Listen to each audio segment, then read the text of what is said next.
팀 엘모어의 좋은 자녀로 양육하기 위한 12가지 실수 피하기. 실수 1. 실패의 경험 단절시키기. 아들 조나단이 매우 어렸을 때 저도 여느 아빠와 아들처럼 일상적인 놀이를 했습니다. 우리는 앞뜰에서 위플볼 게임을 했습니다. 조나단은 많은 재능이 있었지만 야구에서는 재능을 발견하기가 어렵다는 것을 알게 되었습니다. 아마도 차기 스티브 잡스나 월트 디즈니는 가능할지 모르겠으나 공을 치는 것에 있어서는 결코 조시 해밀턴이나 데릭 지터는 될 수 없었습니다. 그래서 저는 공을 쉽게 칠 수 있도록 던져주었습니다. 아들에게 더 가까이 다가가 천천히 던져서 반드시 성공하게끔 만들어 주었습니다. 얼마 지나지 않아 아들이 마침내 공을 쳤습니다. 그건 분명 우연이었습니다. 우리 모두 공을 친 것을 축하했고 아들은 더 연습하고 싶어 했습니다. 모든 상황이 좋았기 때문에 아들이 실패하기를 바라지 않았습니다.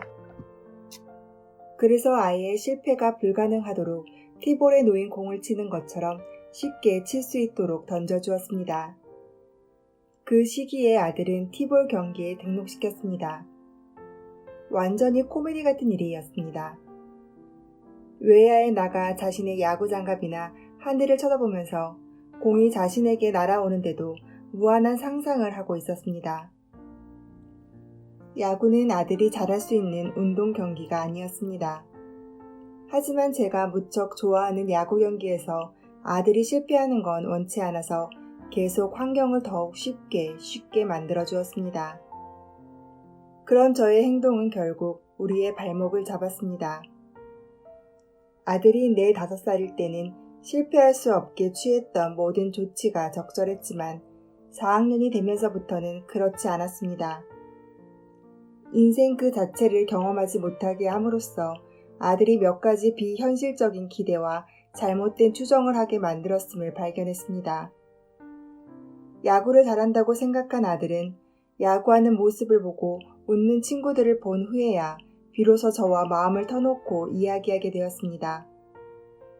이런 경험이 별로 대수롭지 않은 일로 받아들여질 수 있다고 생각합니다. 하지만 실수를 고치는 것을 배웠던 방법에 대한 실상입니다.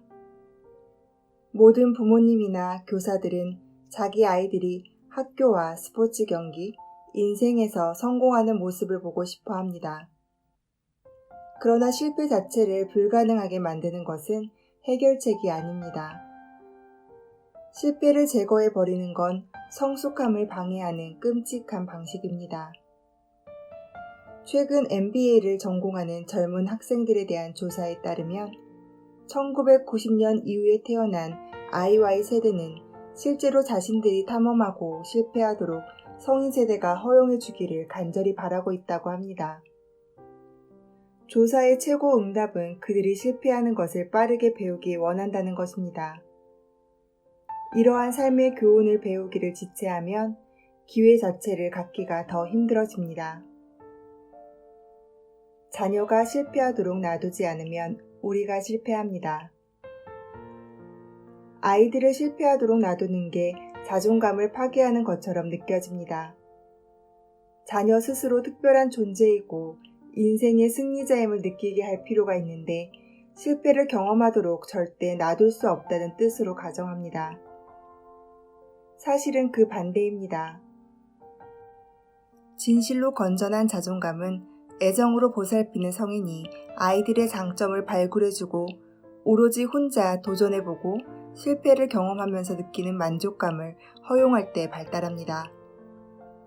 노력과 실패, 최종의 승리가 새롭고도 위대한 성인을 만들어냅니다. 우리가 너무 오랫동안 그들을 망쳐놓았습니다. 부모로서 우리는 자녀에게 물질적으로 많은 것을 주었으나 균형감은 제공해주지 못했습니다. 교육자로서 우리는 자녀에게 많은 학교는 제공하였으나 실제적인 기술은 제공해주지 못했습니다. 코치로서 우리는 자녀에게 경기에서 이기는 방법은 가르쳤으나 삶에서 이기는 방법을 가르쳐 주지 못했습니다.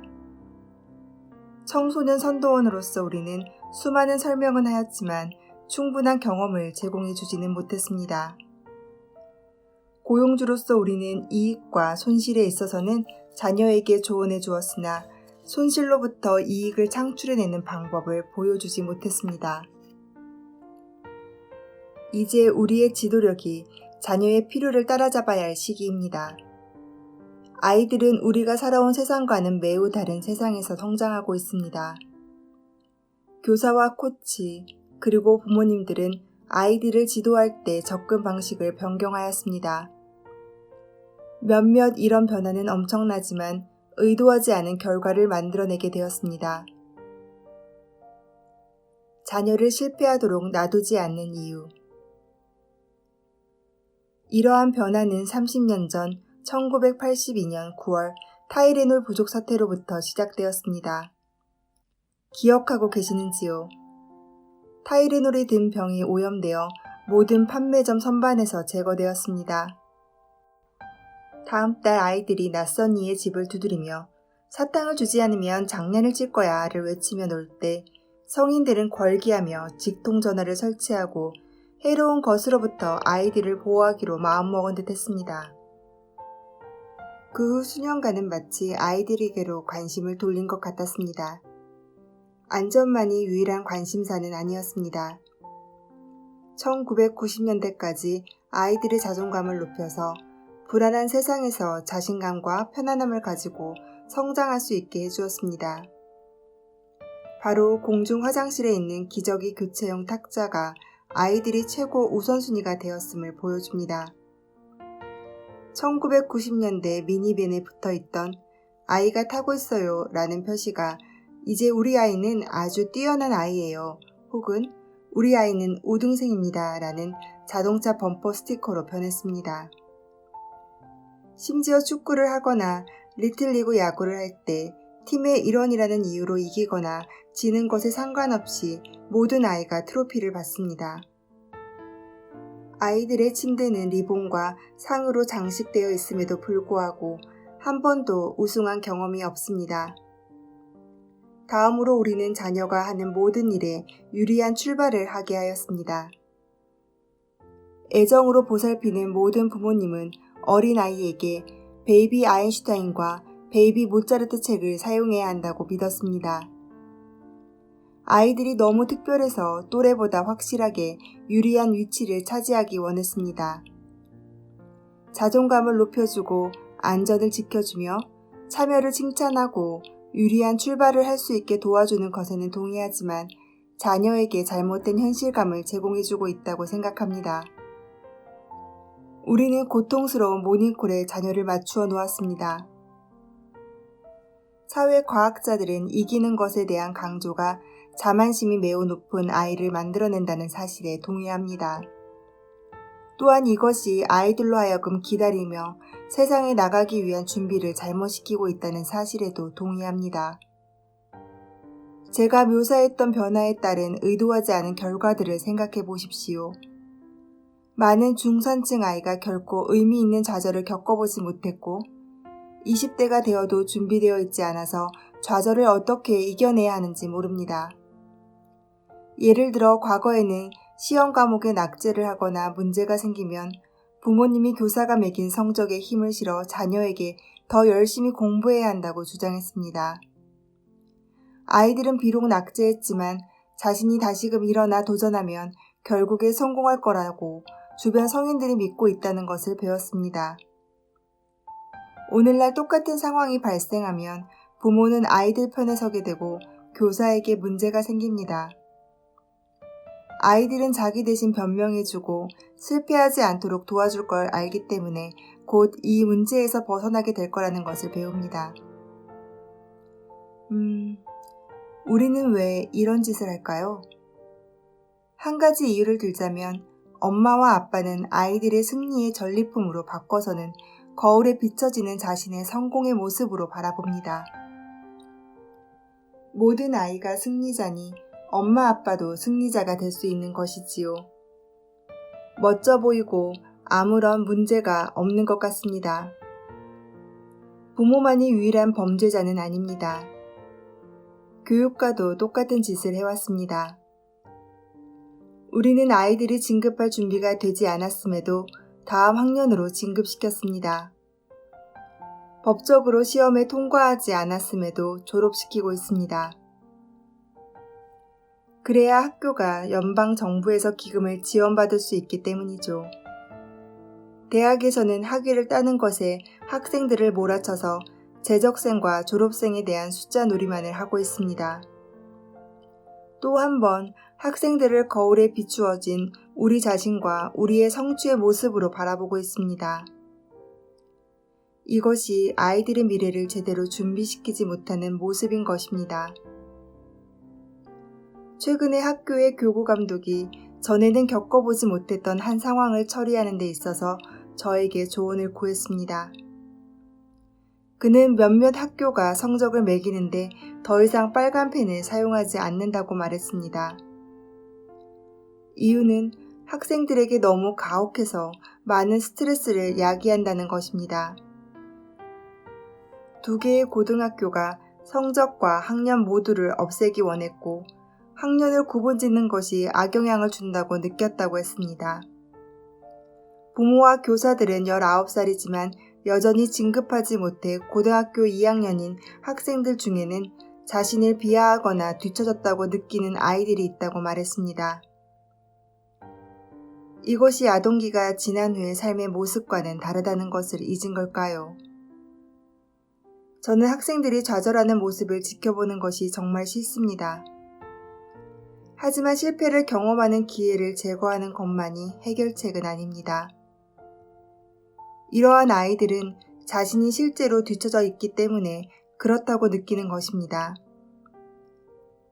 아마도 아이들을 움직이는 최상의 동기는 끈질기게 현실과 마주하도록 준비를 갖추어 놓는 것입니다. 가장 필요한 것은 자신의 능력을 실제로 믿어주며 자신이 행동할 때까지 지지와 책무를 제공해주는 어른들입니다. 조만간 아이들이 그러한 일들을 해야만 할 것입니다. 자녀를 실패하도록 놔둘 수 없다는 믿음은 전 세계적인 현상입니다.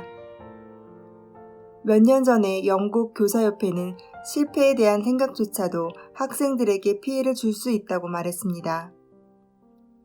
이미 은퇴한 교사의 리즈베티는 교육 용어에서 낙제란 단어를 삭제하고 미루어진 성공이란 개념으로 대체하고자 더비셔 주의 벅스터에서 열린 협회 연례 모임에 참석하였습니다.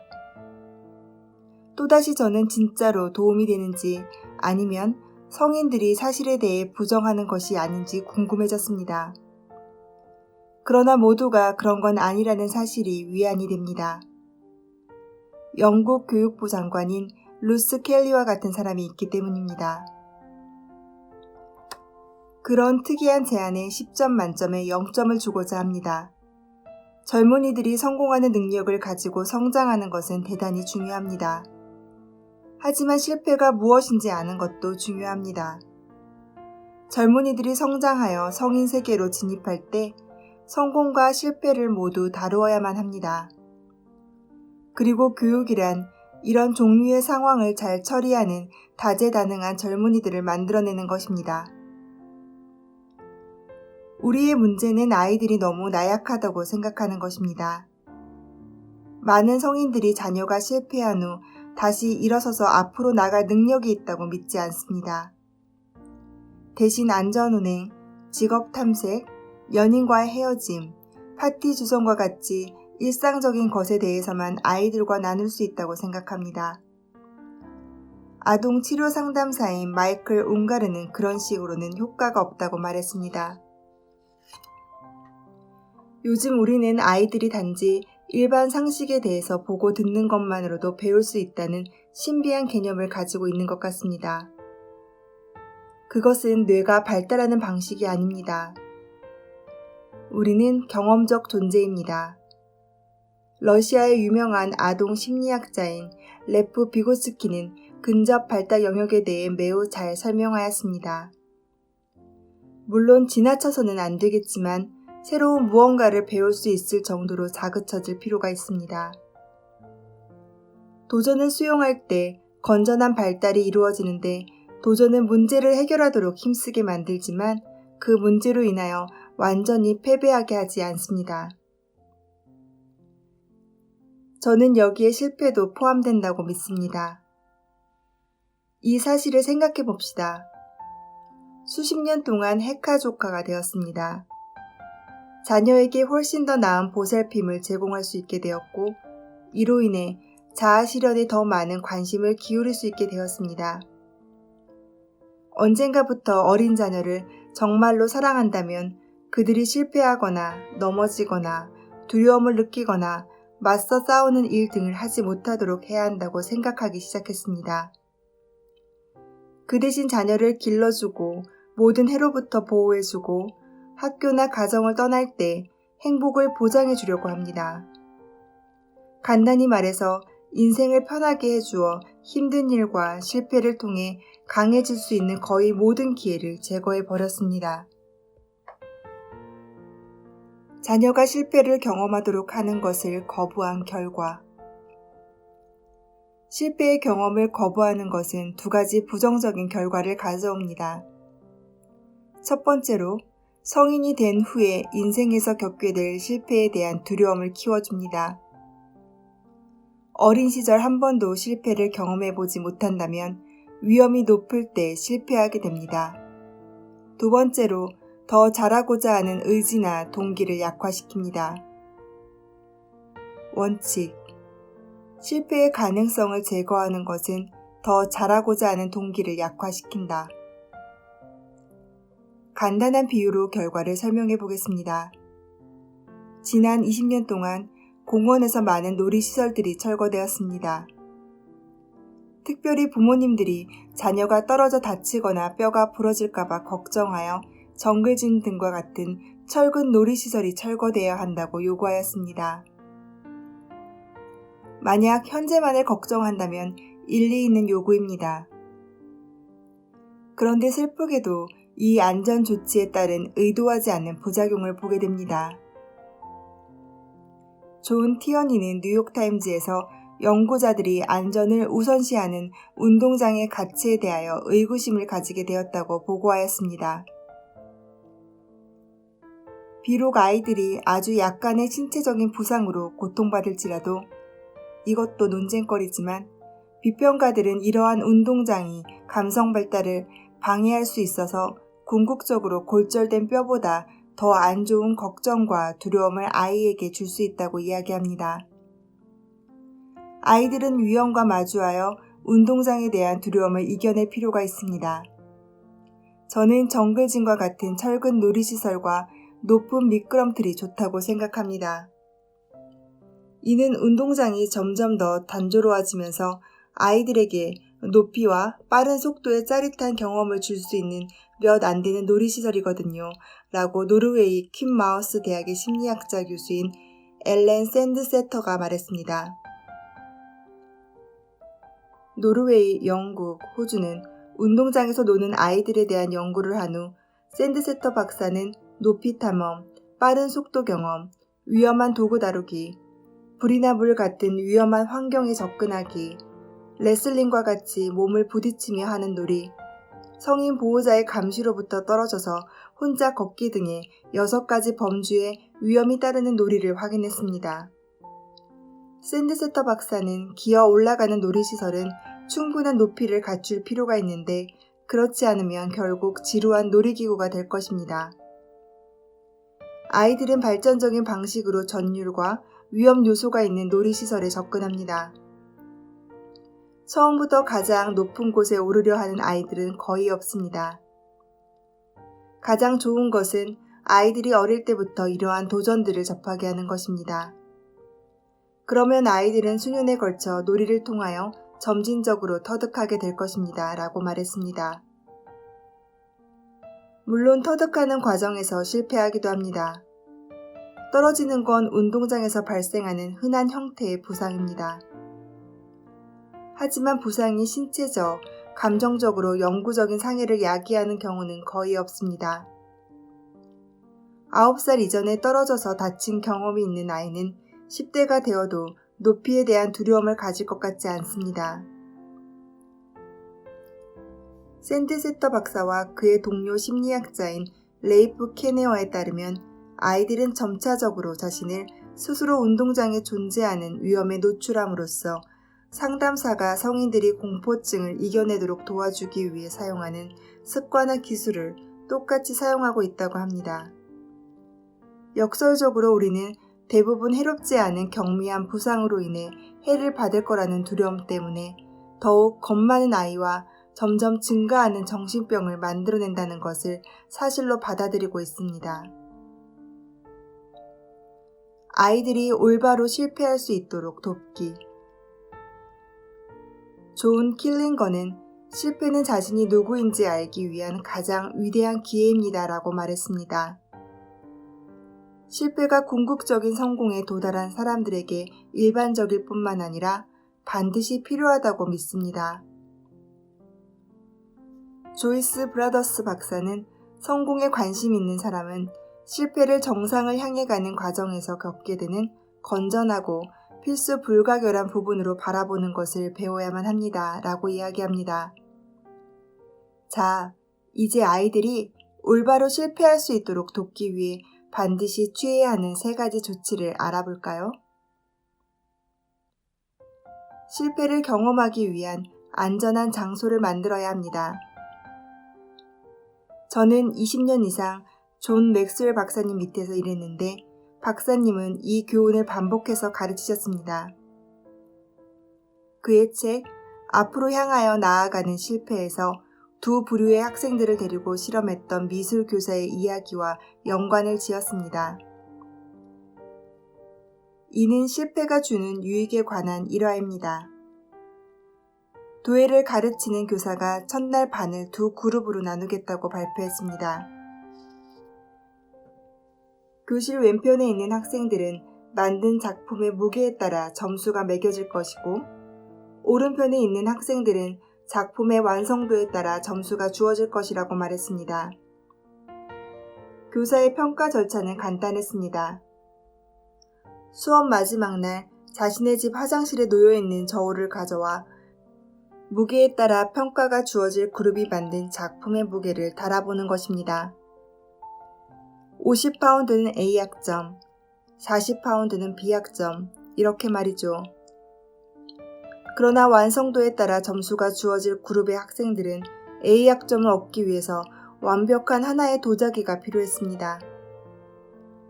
평가 시간이 되자 기이한 사실이 생겨났습니다. 전자에 속하는 모든 학생이 최고 품질의 작품을 만든 것입니다. 그들은 자신의 실수로부터 배워가면서 바쁘게 만든 작품들을 생각해낸 반면 후자의 학생들은 앉아서 완성도에 대한 가설만을 세웠습니다. 그들은 거창한 이론과 굳어버린 진흙 덩어리 외에 자신의 노력을 보여줄 만한 어떠한 것도 가지지 못했습니다. 이 일화가 우리의 선천적인 기질을 잘 설명해 줍니다. 어릴 때 자유롭게 무언가 시도해보고 실패할 수 있는 것을 알면 보통 그들의 능력은 향상됩니다. 그것은 최상의 것을 발휘하게 합니다. 하지만 만약 실패하지 않으려고 노력하는 것에 빠져 있다면 그들은 무능력해집니다. 1933년에 금문교를 건설하던 노동자들이 마감 날짜에 뒤처져 있었습니다. 노동자 중 한 명이 떨어져 죽는 일로 인해 다른 동료들도 두려움 때문에 매일 천천히 일하게 되었기 때문이죠. 마침내 한 노동자가 감독관에게 가서 노동자가 떨어지면 구할 수 있는 그물을 설치해 줄 수 있는지에 대해 물었습니다. 감독관은 이미 마감 날짜보다 뒤처져 있어서 설치하는 데 필요한 시간에 대해 걱정했지만 결국 동의하였고 적절한 위치에 그물을 설치해 주었습니다. 그 후 노동자들이 더 빠르고 효율적으로 일하게 되었고 실제로 다리 완공을 앞당기게 되었습니다. 무엇이 노동자들로 하여금 더 빠르고 일을 더 잘할 수 있게 한 것일까요? 실패에 대한 두려움을 없애주었기 때문입니다. 이전에 두려워했던 것을 시도하는 것이 안전해졌기 때문입니다. 자녀가 실패로부터 얻는 유익을 알도록 도와주어야만 합니다. 일단 아이들이 실패하는 것에 대해 안전함을 느끼는 환경을 조성해 준 뒤 아이들로 하여금 실패를 수용하도록 장려해야 합니다. 실패는 성공과 성공의 일부분입니다. 성인들은 자녀가 실패의 장점을 알도록 도와줄 필요가 있습니다. 하지만 정말로 실패의 유익이 무엇일까요? 실패를 잘 다루게 되면 이러한 이점이 생깁니다. 실패는 회복력을 키워줍니다. 한 학생이 실패가 치명적이 아니라는 것을 깨닫게 되면 자신의 내부에서 회복력을 키우기 시작합니다. 마치 엽기를 들어올리는 것이 신체의 근육을 만들어주는 것처럼 실패에 대항하는 것은 감정적인 근육을 만들어줍니다. 아이들은 빠르게 회복하는 것을 배우고 성공을 위한 새로운 선택을 시도합니다. 실패는 우리로 하여금 어쩔 수 없이 판단하게 만듭니다. 일단 학생들이 목표에 대한 실패로부터 맛보는 초기 좌절을 이겨내면 그들은 일어난 일들을 평가하도록 강요받습니다. 이것은 엄청난 유익입니다. 왜 자신들의 시도가 실패했는가? 무엇을 더 잘할 수 있는가? 즉각적인 성공은 더 나아질 수 있는 방식에 대하여 우리의 눈을 멀게 합니다. 실패는 우리가 더 잘 수행하도록 동기부여를 합니다. 만약 아이들이 실패하기 안전한 환경에서 성장했다면 그것은 절망이 아닌 동기부여의 원천이 됩니다. 더 큰 노력을 자극하고 격려합니다. 어렸을 때 야구를 하다 보면 실패는 저를 다시 운동장에 나가서 도전하게 만들었습니다. 실패는 창의성과 발견을 촉진시킵니다. 아마도 20세기 동안 대다수의 발명품들은 초기 실패의 결과입니다. 에디슨, 벨, 오펜하이머 등을 생각해 보십시오. 진부하게 들리겠지만 실패는 우리를 더 큰 통찰력과 혁신으로 이끄는 선생님입니다. 만약 우리가 실패로부터 배운다면 말이죠. 실패는 성숙하게 합니다. 무엇보다도 진정한 성숙함은 우리가 실패를 잘 다룰 수 있을 때만 일어납니다. 만약 제가 인내심, 공감, 헌신, 끈기와 같은 미덕이 성장하도록 하였다면 그것은 실패를 친구로 여겼기 때문입니다. 자녀가 실패를 최고의 친구로 여기도록 도와주어야만 합니다. 벤자민 프랭클린은 마음에 상처를 주는 것, 그것이 가르침을 줍니다 라고 말했습니다. 실패를 향한 여러분의 태도가 실패 후 여러분의 위치를 결정합니다. 이는 학생들에게도 적용됩니다. 그들이 마음속에 품은 생각이 차이를 만들어냅니다. 저는 워렌 위어스비가 사실주의자는 불을 통과하여 정화되는 이상주의자이고 회의주의자는 불을 통과하여 타 없어지는 이상주의자입니다 라고 이야기했을 때 그가 옳았다고 생각합니다. 저의 친구 카일 스타크는 젊은이들을 성장시키는 것을 생계로 삼고 있습니다. 그는 피츠버그 파이어리츠의 부지배인입니다. 10대들이 프로야구에 들어오는 것을 지켜보면서 다음과 같은 발견을 했습니다. 실패는 성공을 원한다고 생각만 하는 사람들과 승리하기로 결심한 사람들을 분리합니다. 실패는 경기장에 나갈 수 있는 사람들을 좁혀줍니다. 첫 번째 탈락자는 다른 이들을 비난하는 사람들입니다. 다음 탈락자는 흥미를 잃은 사람들입니다. 연약한 사람들이 먼저 가버리고 강직한 사람들은 버티는 방법을 배우고 승리할 때까지 계속해서 다시 도전합니다. 비판에 민감한 사람들은 약한 자아와 걱정만 하는 태도 때문에 거의 승리하지 못합니다. 비판에 쉽게 동요하지 않는 사람들은 추락과 실패로부터 만들어집니다. 추락은 실패로 생긴 회복력과 실패를 일시적인 상태로 받아들이고자 하는 독특한 결심과의 연관성을 보여주는 치료 가능한 상처를 만들어냅니다. 그들은 좋고 나쁜 일을 모두 받아들여서 둘 다로부터 배움의 축복을 빼앗기지 않습니다. 비판에 쉽게 동요하지 않는 사람들은 진정으로 바라는 것을 확인할 때 생겨나는 고통을 견디고자 하는 의지를 점차적으로 확장함으로써 승리를 준비합니다. 그들은 힘든 모든 도전을 더 나음을 위한 변화의 기회로 삼습니다. 실패는 좋은 약으로 자신들의 인내심과 갈망의 치명적인 영향을 빠르게 제거해 준다는 것을 계속해서 배워갑니다. 모든 문제 속에 감추어진 상을 바라보고 모든 사람들에게서 잠재력을 보게 됩니다. 그들은 자신의 잘못을 보게 되지만 결코 거기에 초점을 두지 않습니다. 생각이 결국 마음을 지배한다는 것을 알고 있습니다. 긍정적 언어 선택의 힘이 그에 따른 행동의 선택을 결정짓습니다. 변화할 수 없다고 이야기하면서 시간을 허비하는 것은 아무 의미가 없습니다. 자녀를 그만 속이기. 그러면 우리는 무엇을 할 수 있을까요? 다음을 해보세요. 자녀가 프로젝트나 수업처럼 계산된 위험을 감수하고 실패를 경험할 수 있는 환경을 찾아보세요. 안내는 하되 개입하지는 말고 그들을 위하여 일하십시오. 실패를 견뎌낼 수 있는 감정적인 근육을 키울 수 있도록 도와주십시오. 경험을 통하여 실패 이후에도 여전히 삶이 존재하는 것을 알게 해주십시오.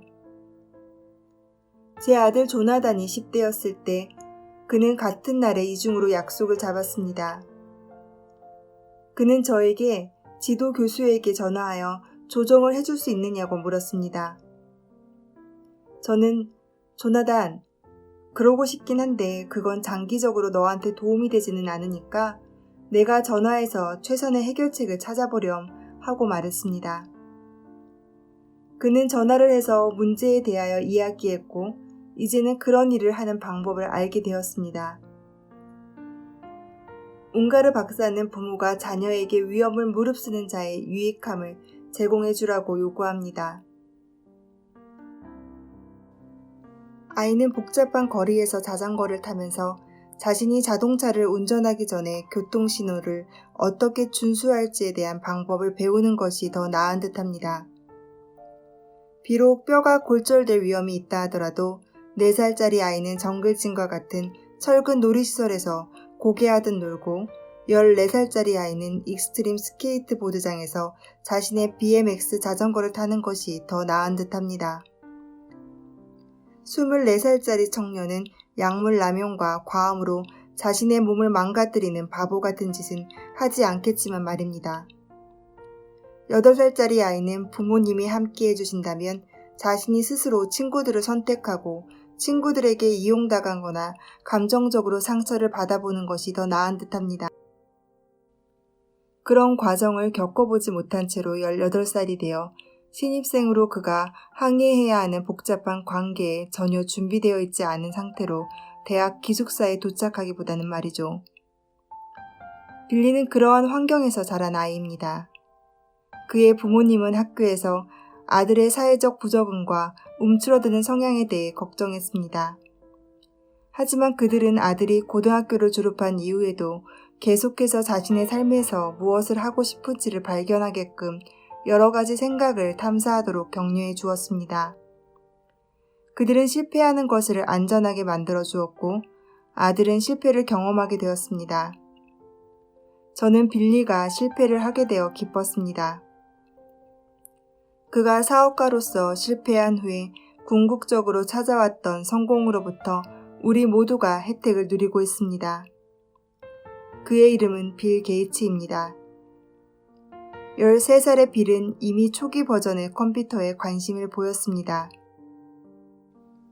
레이크사이드 고등학교에서 열린 자선 바자회의 수익금으로 빌의 어머니는 아이들을 위해 텔레타이프 단말기를 구입해야 한다고 제안했습니다.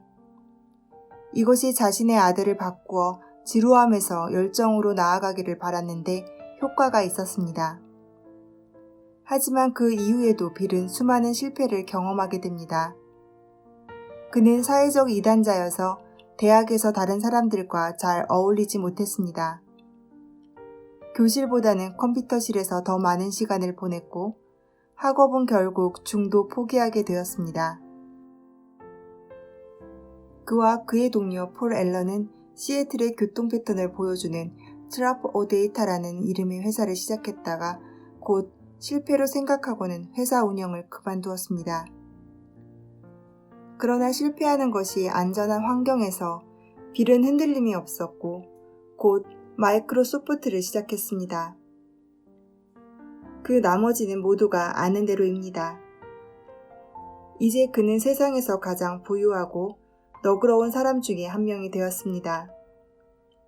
실패는 항상 성공에 앞선다는 말은 사실입니다. 우리는 마이클 조던을 실패자로 생각합니까? 그는 이렇게 말했습니다. 저는 선수 시절 9,000슛 이상을 넣지 못했고 거의 300경기를 졌습니다. 사람들은 제가 경기를 결정짓는 슛을 넣을 거라고 믿었지만 26번이나 넣지 못했습니다. 저는 제 인생에서 반복해서 실패를 경험했습니다. 바로 그것이 제가 성공한 이유입니다. 팀 엘모어의 좋은 자녀로 양육하기 위한 12가지 실수 피하기.